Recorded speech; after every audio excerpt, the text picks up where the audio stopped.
Je vous invite à suivre la lecture d'un texte tiré de la première lettre de Paul aux Corinthiens au chapitre 12, versets 1 à 6. Pour ce qui concerne les dons spirituels, littéralement les choses spirituelles, je ne veux pas, frères, que vous soyez dans l'ignorance. Vous savez que lorsque vous étiez païens, vous vous laissiez entraîner vers les idoles muettes selon que vous étiez conduits. C'est pourquoi je vous déclare que nul, s'il parle par l'Esprit de Dieu, ne dit « Jésus est anathème » et que nul ne peut dire « Jésus est le Seigneur » si ce n'est par le Saint-Esprit. Il y a diversité de dons, mais le même Esprit, diversité de ministères, mais le même Seigneur, diversité d'opérations, mais le même Dieu qui opère tout en tous. J'ajoute 2 lectures, une tirée du livre du Deutéronome dans l'Ancien Testament, chapitre 6, verset 4. « Écoute, Israël, le Seigneur notre Dieu est le seul Seigneur.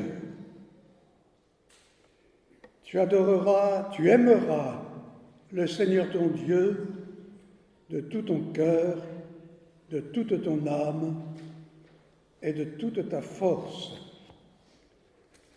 Et l'autre, dans la lettre de Paul aux Éphésiens, chapitre 4,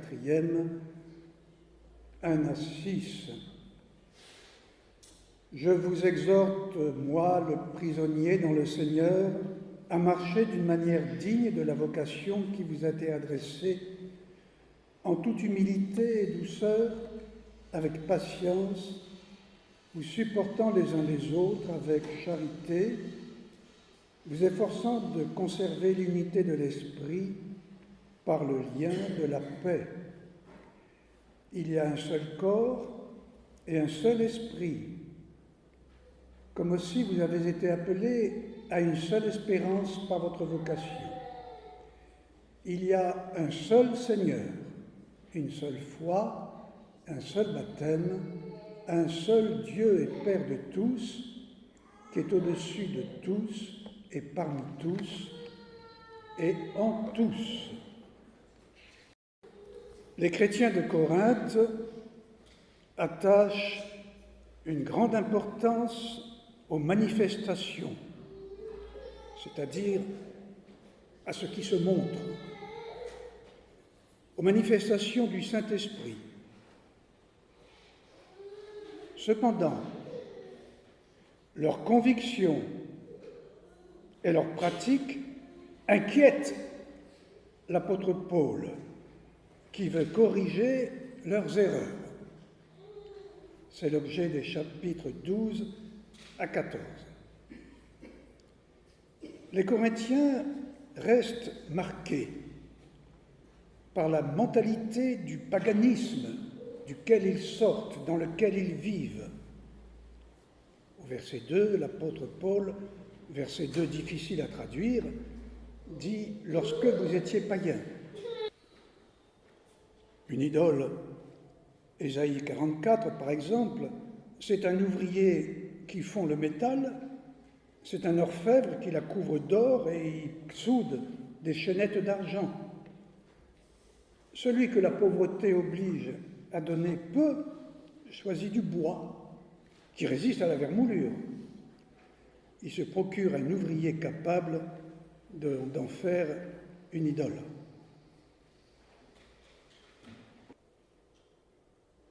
Vous vous laissiez entraîner, dit Paul dans le premier passage lu, vous vous laissiez entraîner vers les idoles muettes selon que vous étiez conduits. Entraîner est le même verbe employé à propos d'un prisonnier qu'on emmène. ou d'une victime qu'on mène à l'autel, entraîné malgré soi, possédé, dépossédé de soi-même. C'est un asservissement, c'est un esclavage. Les dépossédés d'eux-mêmes, les adorateurs des idoles, qui rendent en fait, dit Paul ailleurs, un culte aux démons, perdent leur liberté en se livrant à des choses incapables de les éclairer et de les faire vivre. Ils se livrent en fait à des puissances occultes qui les asservissent. Je suis le Seigneur ton Dieu. Tu n'auras pas d'autre Dieu devant ma face. Écoute Israël, Shema Israël. Le Seigneur notre Dieu est le seul Seigneur. Ésaïe dit ailleurs au chapitre 53e, « Avant moi, aucun Dieu ne fut formé, et il n'y en aura aucun après moi. » Dans notre épître aux Corinthiens, Paul écrit « Jésus est Seigneur » par le Saint-Esprit. Il écrit aussi dans sa lettre aux Éphésiens, nous le lisions, il y a un seul Seigneur, un seul baptême qui est un engagement pour ce Seigneur, un seul Dieu et Père de tous. Abraham sortait du paganisme.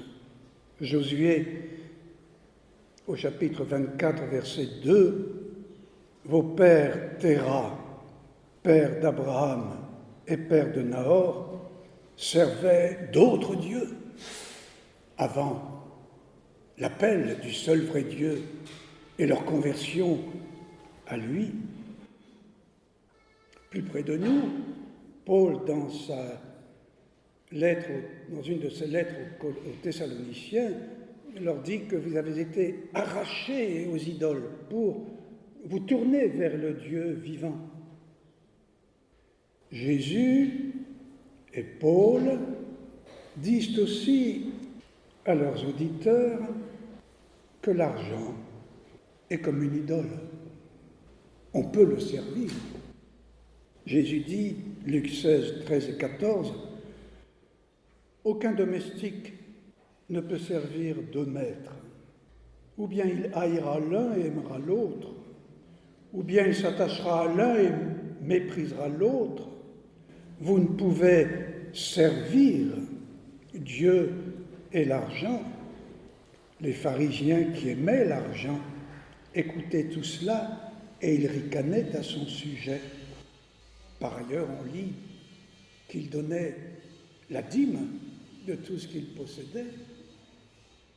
Paul écrit dans sa première lettre à Timothée que la racine de tous les maux, c'est l'amour de l'argent, pour s'y être livré,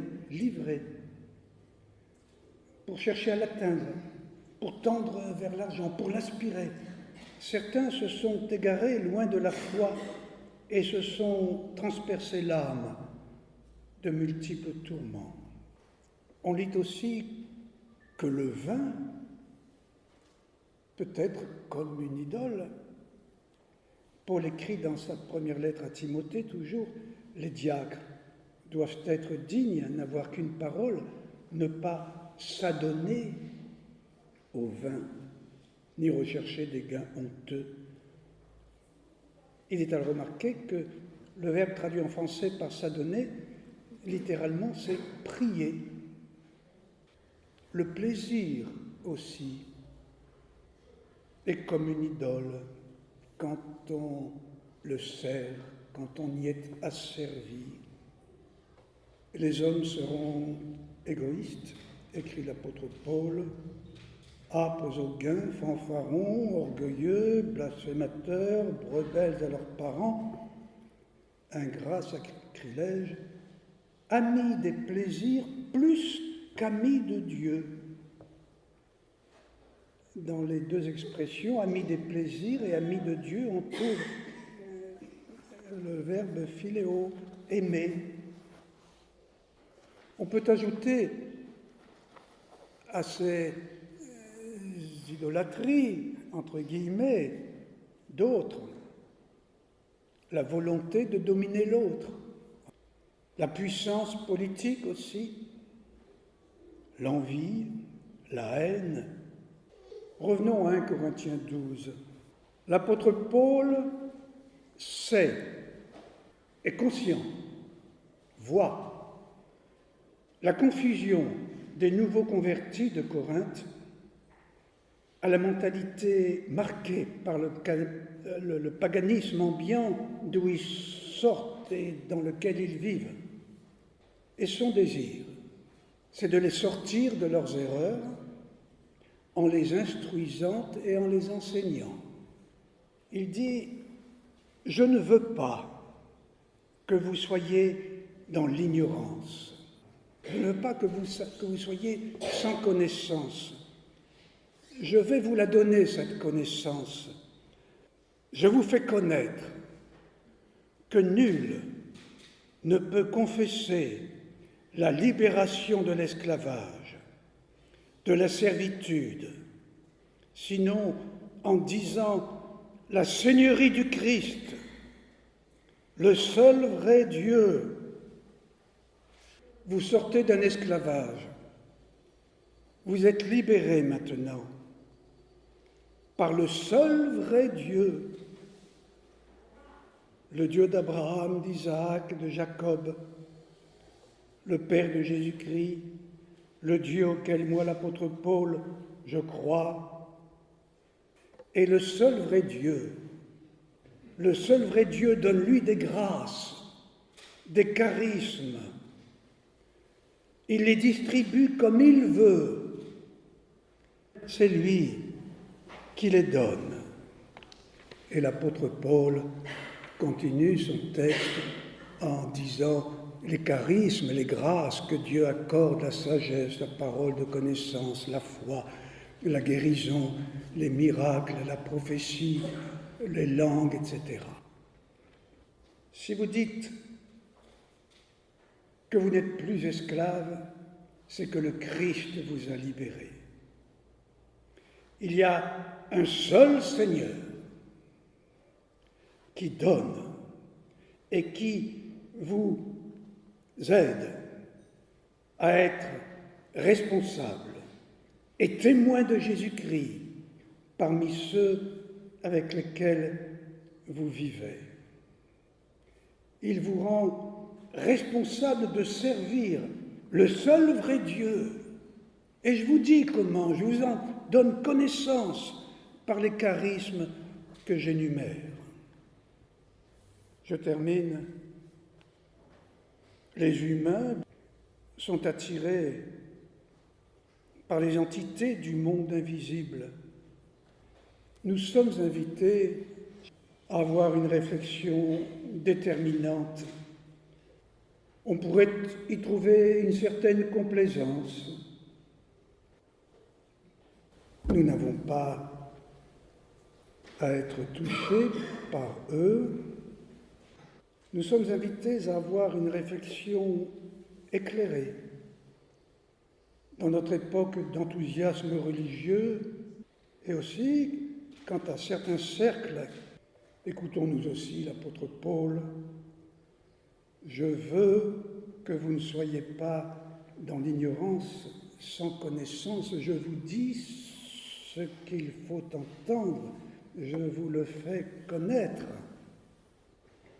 Le Saint-Esprit exprime la seigneurie du seul Seigneur, notre Seigneur et Sauveur Jésus-Christ, qui donne des grâces, des charismes et leur exercice pour le bien, pour la paix, pour la joie, pour le salut de tous et de toutes. J'aimerais que nous soyons tous prophètes, prophétesses.